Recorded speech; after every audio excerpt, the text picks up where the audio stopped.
changes of state chemistry. When a solid is heated, it changes into a liquid state and then a gas state.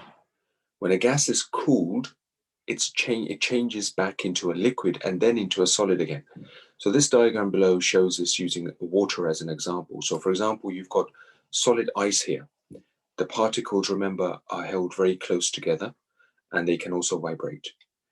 If this solid ice is heated, it will turn into liquid water and the particles gain more energy. The vibrations become stronger until they break apart. Now, when you heat the liquid water, it evaporates and becomes gas or steam, for example. The particles have gained enough energy to break free and they are moving very, very quickly. So gas pressure and diffusion, let's find out what this is. So if a gas is squeezed into a small space, for example, when air is pumped into a balloon, the particles bump against the walls. This causes a pressure.